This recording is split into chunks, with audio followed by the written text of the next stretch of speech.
Welcome to వార్తల విశ్లేషణ. వివిధ వార్తాపత్రికల్లో వచ్చిన హెడ్లైన్స్ చూద్దాం. ముందుగా సాక్షి ఎడిషన్ చూద్దాం.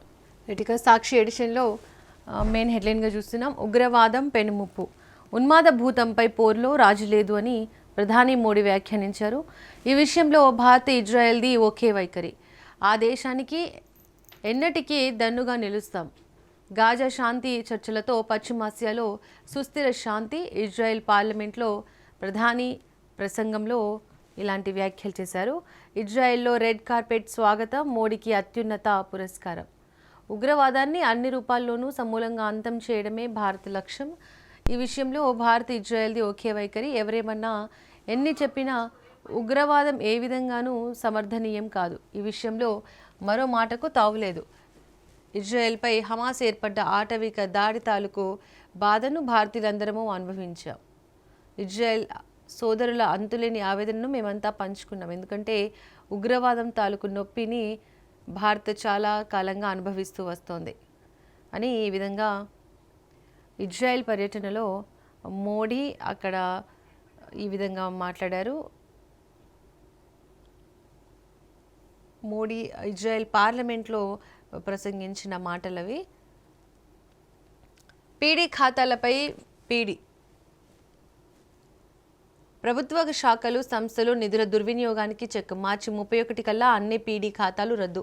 నిధుల నిర్వహణ అంతా ఒక ఆర్థిక శాఖ ఆధ్వర్యంలోనే. అన్ని ప్రభుత్వ శాఖలు సంస్థలకు సర్కారు ఆదేశం. ఖజానాకు జమ కానున్న 5,000 కోట్లు. ఇక మరో హెడ్లైన్ చూద్దాం.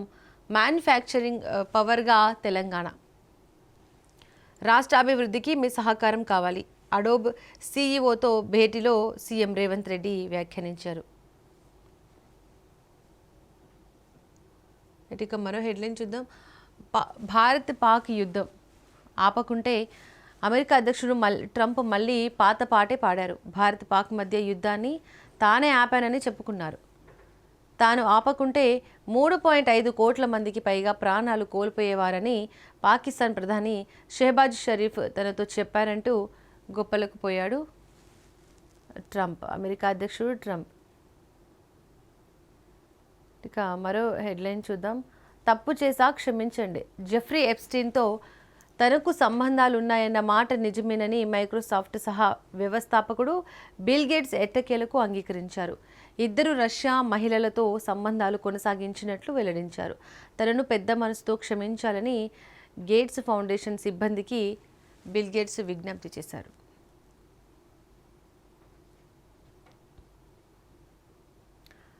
రైట్, మరో హెడ్లైన్ చూద్దాం. సోలార్పై సుంకాల మోత, భారత్ నుండి వచ్చే సోలార్ విడిభాగాలపై 125.87% ప్రాథమిక కౌంటర్ వెయిలింగ్ వ్యతిరేకంగా సుంకం విధిస్తున్నట్టు అమెరికా ప్రకటించింది. సోలార్ విడిభాగాల ఎగుమతులకు సంబంధించి అమెరికా సుంకాల గురించి ఇక్కడ ప్రస్తావించారు. 125.87% సుంకాలను అమెరికా విధిస్తున్నట్లు ప్రకటించింది. న్యాయ వ్యవస్థను మసుకబారిస్తే సహించం. ఎన్సీఈఆర్టీ 8వ తరగతి సాంఘిక శాస్త్రంలో న్యాయ వ్యవస్థలో అవినీతి అనే పాఠ్యాంశాన్ని చేర్చడంపై సుప్రీంకోర్టు తీవ్రంగా అభ్యంతరం వ్యక్తం చేస్తోంది. ఇక స్పోర్ట్స్కి సంబంధించి హెడ్లైన్స్ చూద్దాం. శ్రీలంక ఖేల్ ఖతం, న్యూజిలాండ్ చేతిలో ఓటమి. T20 ప్రపంచ కప్ సెమీస్ ఆశలో ఆవిరి, భారీ విజయం కావాలి. చెన్నైలో నేడు జింబాబ్వేతో భారత్ కీలక పోరు, గెలిస్తే సెమీస్ ఛాన్స్.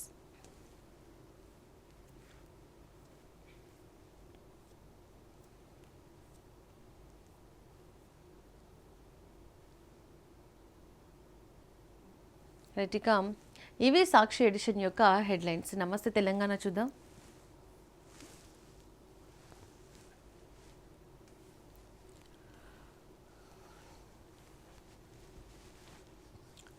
కూల్చుకు తింటున్న కాంగ్రెస్ సర్కార్. రైట్, హైడ్రాకి సంబంధించి హెడ్లైన్ మనం చూస్తున్నాం. పేదలపైనే పగ, బస్తీలపై పడగ, సామాన్యుడే టార్గెట్గా రేవంత్ బుల్డోజర్ రాజ్, అనుచరులకు భూదాన్. అందుకేనా వెలుగుమట్లలో పేదల ఇండ్లు కూల్చివేత, ఓ కీలక నేత కనుసన్నల్లో దాష్టికం. మరొకరి మౌనం ఎందుకు అడ్డుపడ్డా పోలీసు రక్షణలో ఇండ్ల తొలగింపు.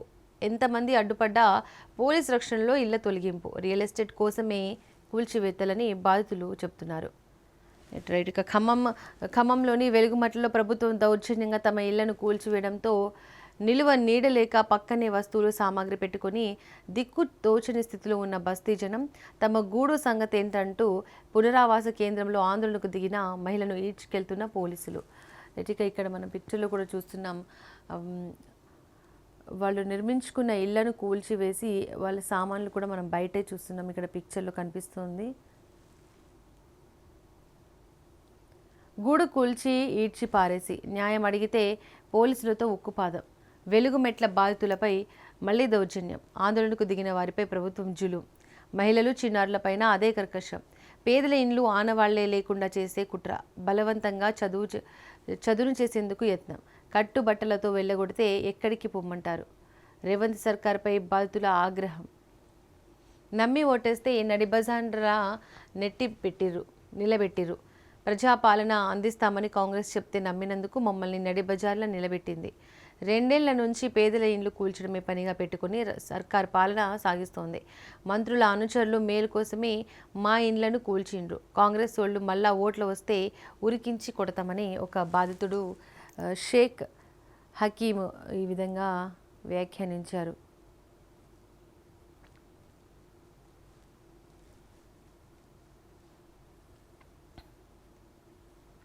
రైట్గా హైడ్రా వలన హైదరాబాద్లో కానీ చాలా చోట్ల ఇళ్లను కూల్చేయడము జరుగుతుంది. దానికి సంబంధించి ఈరోజు ఈ టాపిక్ మనం చూస్తున్నాం.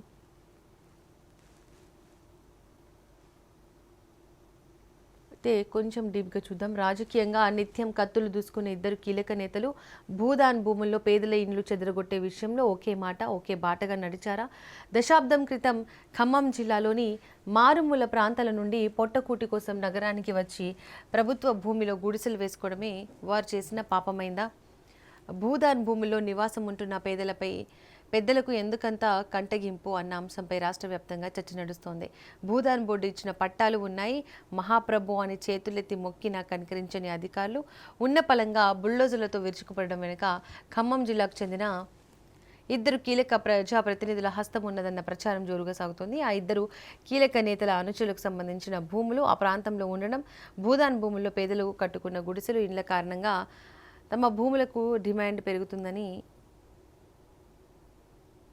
ఇచ్చారు. రైట్. ఇక మరో హెడ్లైన్ చూద్దాం. మూసి బఫర్ జనం ఫికర్. బాధితుల సంఖ్య 10,000 కాదు అంతకు మించి. మూసి రివర్ బెడ్ FRL పరిధినే లెక్కించిన అధికారులు 50 మీటర్ల పరిధిలో భారీగా పెరగనున్న నిర్మాణాల సంఖ్య 55 కిలోమీటర్ల పొడవున లెక్కిస్తే 50,000కు పైగా ఉంటాయని అంచనా. జఫర్ గూగుల్ చిత్రాలు విడుదల చేయకుండా దోబుచులాట. మూసీ బఫర్ సామాన్యునికి ఇంకా భయపెడుతూనే ఉంది. అయితే నదికి 2 వైపులా 50 మీటర్ల బఫర్ను మాత్రమే పరిగణలోకి తీసుకుంటామని అధికారులు తేల్చి చెప్పడంతో పరివాహక ప్రాంత ప్రజల్లో ఆందోళన తీవ్రమైంది. ప్రభుత్వం గతంలో విడుదల చేసిన గెజిట్లో 10,000 నిర్మాణాలు మాత్రమే ఉన్నాయని చెప్పినా అవి కేవలం రివర్ బెడ్ FRL పరిధి వరకు లెక్కించినవేనని, FRL నుంచి ఇరువైపులా 50 మీటర్ల మేర బఫర్ జోన్ను విస్తరిస్తే నిర్మాణాల సంఖ్య 50,000 దాటుతుందని ప్రజా సంఘాలు అంచనా వేస్తున్నాయి. ఇంత భారీ స్థాయిలో నిర్మాణాలు ఉన్నందునే ప్రభుత్వం మూసిపై దోబూచులాడడంతో పాటు MRDCL అధికారులు బఫర్తో పాటు గూగుల్ చిత్రాలను బయటికి తీశారు. పరిహారం తేల్చకుండానే నిషేధిత జాబితాలోకి. గ్రీన్ఫీల్డ్ రోడ్డు కోసం కాంగ్రెస్ సర్కార్ దగా. రైతులకు సమాచారం లేకుండానే చర్యలు. పరిహారం నిర్ధారించకుండా బలవంతంగా భూసేకరణ. ప్రభుత్వ ఏకపక్ష ధోరణిపై భగ్గుమంటున్న రైతులు. సుప్రీంకోర్టుకైనా వెళ్తాం, భూములు ఇవ్వబోమని స్పష్టం. ఇక మరో హెడ్లైన్ చూద్దాం. ఘోష్ కమిషన్ది వ్యక్తిత్వ మాననం. కేసీఆర్ను దోషిగా చూపడానికి సర్కార్ కుట్ర. ఆయన పరువు ప్రతిష్టలను దెబ్బతీయడమే లక్ష్యంగా కాళేశ్వరం కమిషన్ విచారణ. హైకోర్టులో కేసీఆర్ తరపు న్యాయవాది వాదనలు. విచారణ రేపటికి వాయిదా వేయడం జరిగింది.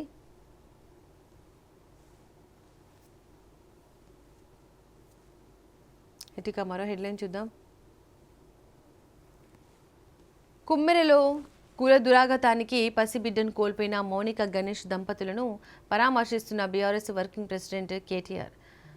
కొమ్మిరిలో జరిగిన ఘటనకు సంబంధించి అక్కడికి బీఆర్ఎస్ వర్కింగ్ ప్రెసిడెంట్ కేటీఆర్ వెళ్ళి వాళ్ళ కుటుంబాన్ని పరామర్శించడం జరిగింది.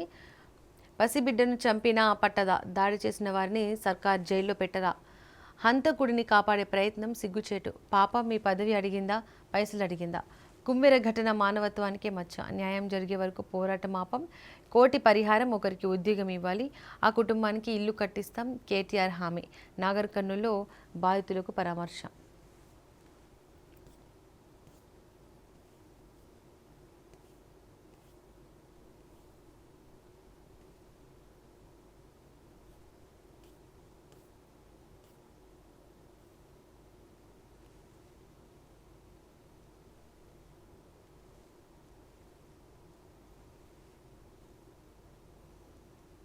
రైట్, దీక్ష శిబిరం నుంచి బాధితులను తీసుకెళ్లిన ఆర్డీఓ జిల్లా కేంద్రంలో బాధిత కుటుంబాన్ని కేటీఆర్ పరామర్శించి బుధవారం దీక్షలో కూర్చున్నారు. ఎస్సీ ఎస్టీ బీసీ సంఘాలతో పాటు బీఆర్ఎస్ చేపట్టిన దీక్షలో కేటీఆర్, మాజీ మంత్రులు, మాజీ ఎమ్మెల్సీలు, ఎంపీలు పాల్గొన్నారు. ముందుగా కేటీఆర్ వస్తున్నారని తెలిసి నాగర్ కర్నూలు ఆర్డీఓలో హడావిడిగా శిబిరం వద్దకు వెళ్లి ఎస్సీ కమిషనర్ చైర్మన్ వచ్చాడంటూ బాధితులను తీసుకెళ్లారు. కేటీఆర్ వచ్చే సమయానికి తీసుకొస్తానని చెప్పి కావాలని ఆలస్యం చేశారు.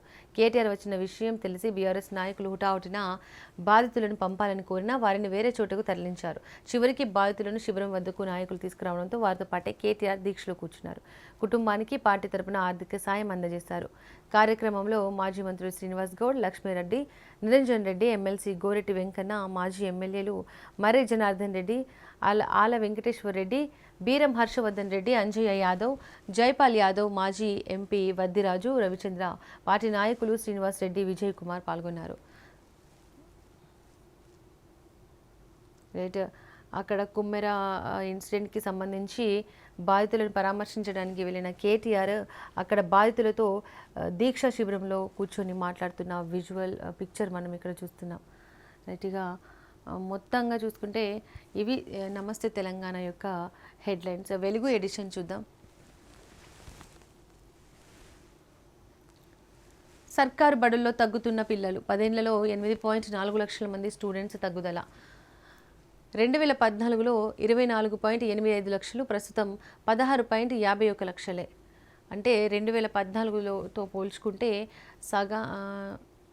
సగం దగ్గర 10% తగ్గారు. 24 లక్షలు మంది 2014లో స్టూడెంట్స్ ఉంటే ఇప్పుడు 16,51,000 మాత్రమే ఉన్నారు. గవర్నమెంట్ లోకల్ బాడీ స్కూళ్ళలో ఏటా పడిపోతున్న అడ్మిషన్లు, కరోనా టైంలో వచ్చిన 3.5 లక్షల మంది వాపస్. యుడైస్ లెక్కల్లో వెల్లడి, అడ్మిషన్ల పెంపుపై దృష్టి పెట్టని విద్యాశాఖ ఆఫీసర్లు. రైట్, ఇక 2014 నుంచి గవర్నమెంట్ స్కూల్స్లలో విద్యార్థులు తగ్గిపోతున్నారు. అవి 2014 నుంచి ఇప్పటికి 2026 వరకు చూసుకుంటే మొత్తంగా ఒక 10%, 50% తగ్గారు. 24,85,000 ఉంటే 16,51,000 మాత్రమే ప్రజెంట్ ఉన్నారు గవర్నమెంట్ లోకల్ బాడీ స్కూళ్ళలో విద్యార్థులు. కానీ అక్కడ గవర్నమెంట్ స్కూళ్ళల్లో అడ్మిషన్స్కి అక్కడ సిబ్బంది కానీ టీచర్స్ కానీ ఎలాంటి ప్రయత్నాలు చేయట్లేదని దానికి సంబంధించిన ఇక్కడ న్యూస్ మనం చూస్తున్నాం. 2 ఏళ్లలో కాళేశ్వరం కిస్తీలకే 47,000 కోట్లు, 2024లో 13,388 కోట్లు, 2025లో 33,574 కోట్లు కట్టిన సర్కారు. 2020-2023 వరకు 4 ఏళ్లలో బీఆర్ఎస్ కట్టింది 25,000 కోట్లే. ఆర్డీఐ దరఖాస్తులతో వెలుగులోకి వాస్తవాలు. కాళేశ్వరం అప్పు వల్ల సంక్షేమ పథకాలపై ఎఫెక్ట్.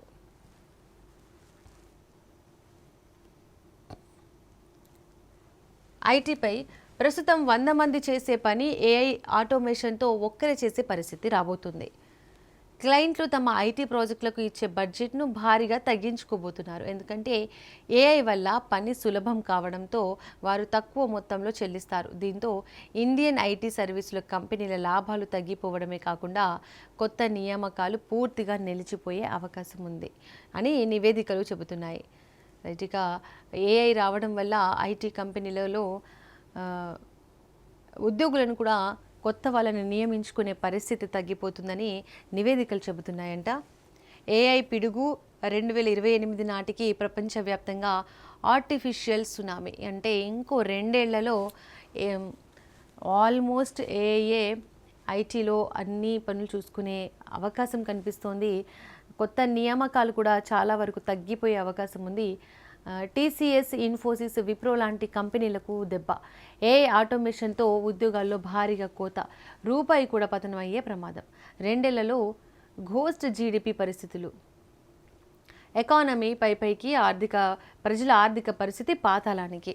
ఉపాధి లేక తగ్గనున్న ప్రజల కొనుగోలు శక్తి. ఏఐకి చిప్లు తయారు చేసే కంపెనీలకు ఫుల్ లాభాలు. సిట్రీని రీసెర్చ్ సంస్థ సంచలన రిపోర్ట్. ఏఐ వల్ల కోతలే కాదు కొత్త జాబ్లు ఉంటాయంటున్న నిపుణులు. ఏఐ వల్ల కోతలే కాదు మళ్ళీ కొత్త రిక్రూట్మెంట్స్ కూడా ఉంటాయంటున్నారు నిపుణులు. జాబ్స్ పోయే రంగాలు, కొత్తగా జాబ్స్ వచ్చేవి అంటే ఏఐ రావడం వల్ల జాబ్స్ పోయే రంగాలేంటి, కొత్తగా వచ్చే రంగాలేంటి ఇక్కడ స్పష్టంగా ఇచ్చారు, చూద్దాం. ఐటీ సపోర్ట్ ఇంజనీర్లు. జాబ్స్ పోయే రంగాలు ఐటీ సపోర్ట్స్ ఇంజనీర్లు, జూనియర్ క్యాడర్లు, డాటా ఎంట్రీ ఆపరేటర్లు, బీపీఓ, కేపీఓ, కంటెంట్ రైటర్లు, ట్రాన్స్లేటర్లు, బేసిక్ గ్రాఫిక్ డిజైనర్లు, finance, admin, customer care.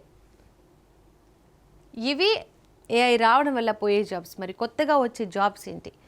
AI architects, AI prompt engineer, AI ethics officer, machine learning scientist, cyber security analyst, human AI collaborator, data curators, AI auditors. So ఇప్పుడు students అయినా ఎవరైనా చేయాల్సింది ఏంటంటే AI వచ్చిన తర్వాత ఎలాంటి జాబ్స్కి రిక్రూట్మెంట్ ఉంటుందో తెలుసుకొని వాటికి ప్రిపేర్ అయితే మంచిది.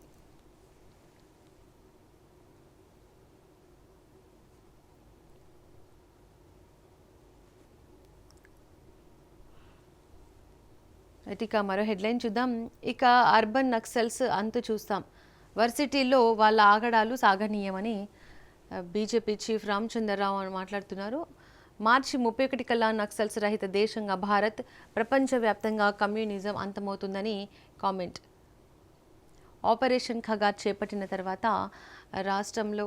దేశంలో కమ్యూనిజాన్ని చేయాలని అంతం అవుతుంది అని రఘునందన్ రావు వ్యాఖ్యానిస్తున్నారు. యూనివర్సిటీలో అర్బన్ నక్సల్స్ కొంతమంది ప్రొఫెసర్లను ఉద్దేశించి పిల్లలకు చదువు చెప్పాలే తప్ప వారిని దేశద్రోహులుగా మార్చొద్దని బీజేపీ రాష్ట్ర అధ్యక్షుడు ఎన్ రామచంద్రరావు వ్యాఖ్యానించారు. రైట్, ఇక మరో హెడ్లైన్ చూద్దాం. గుడికి వెళ్తే చిన్నారిని చంపేస్తారా? నిందితులను కాపాడేందుకు పోలీసులకు సిగ్గుండాలి అని కేటీఆర్ వ్యాఖ్యానించారు. బాధిత కుటుంబానికి కోటి పరిహారం, ఒకరికి ఉద్యోగం ఇవ్వాలని డిమాండ్. ప్రభుత్వం చర్యలు తీసుకోకపోతే అసెంబ్లీలో నిలదీస్తామని కామెంట్. కుమ్మెర బాధిత కుటుంబానికి పరామర్శ.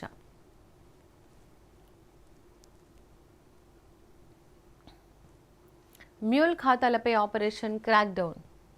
రాష్ట్రంలో 1888 మ్యూల్ అకౌంట్లకు 9431 సైబర్ క్రైమ్ లింకులు. వివిధ బ్యాంకులకు చెందిన 137 బ్రాంచీల్లో సోదాలు. గత ఏడాది నమోదైన సైబర్ నేరాల్లో 4775 మ్యూల్ ఖాతాల పరిశీలన. సుల్తాన్ బజార్లోని ఒకే ఖాతాకు 496 సైబర్ లింకులు. సూర్యాపేటలోని 4 బ్యాంకుల్లో 298 మ్యూల్ అకౌంట్లు. సైబర్ నేరాలు పెరుగుతున్న నేపథ్యంలో సైబర్ నేరాల్లో వినియోగిస్తున్న మ్యూల్ బ్యాంక్ ఖాతాలు టార్గెట్గా Telangana cyber security bureau టీజీసీఎస్బీ operation crack down పేరిట ప్రత్యేక చర్యలు ప్రారంభించింది. తొలి ఆపరేషన్లో భాగంగా రాష్ట్ర వ్యాప్తంగా బుధవారం వివిధ బ్యాంకుల మ్యూల్ ఖాతాలను తనిఖీ చేసింది. ఇందుకు సంబంధించిన వివరాలను టీజీబీఎస్సీ డైరెక్టర్ శిఖా గోయల్ పత్రికా ప్రకటనలో వెల్లడించారు. 2025లో నమోదైన కేసుల డేటా ఆధారంగా రాష్ట్రంలో 4775 మ్యూల్ ఖాతాలను విశ్లేషించినట్లు ఆమె తెలిపారు.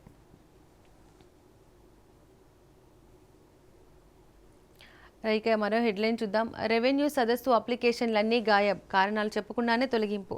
ఆన్లైన్లో దరఖాస్తులను క్యాన్సర్ చేసినట్టు చూపిస్తున్న భూభారతి రిజెక్ట్ చేయకపోవడంతో అసలు కారణం తెలుసుకోలేని దుస్థితి. 6 లక్షలకు పైగా అప్లికేషన్లు వస్తే పరిష్కారమైంది కేవలం 80,000 లోపే. ఎలాంటి సమాచారం ఇవ్వకుండా ఏకపక్షంగా క్యాన్సిల్ చేయడంపై అయోమయం. అధికారుల నిర్వాకంతో మళ్లీ ఆఫీసుల చుట్టూ తిరుగుతున్న రైతులు మళ్లీ కొత్తగా అప్లై చేసుకోవాలని ఉచిత సలహాలు.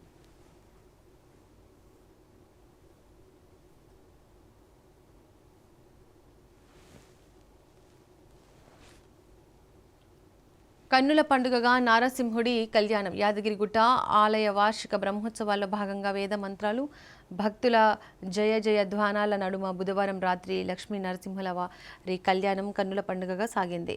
పెద్ద సంఖ్యలో భక్తులు కూడా హాజరయ్యారు. సర్కార్ దవాఖానాలో తొలి ఐవీఎఫ్ సక్సెస్.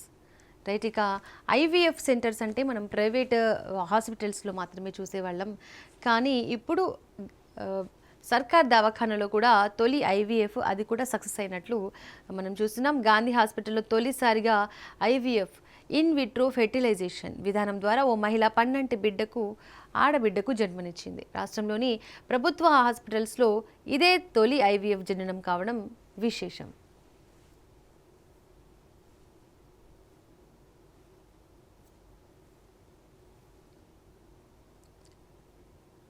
రైట్, 2 నెలల్లో కాళేశ్వరం కిస్తీలకే 47,000 కోట్లు. 2024లో 13,388 కోట్లు, 2025లో 33,574 కోట్లు కట్టిన సర్కారు.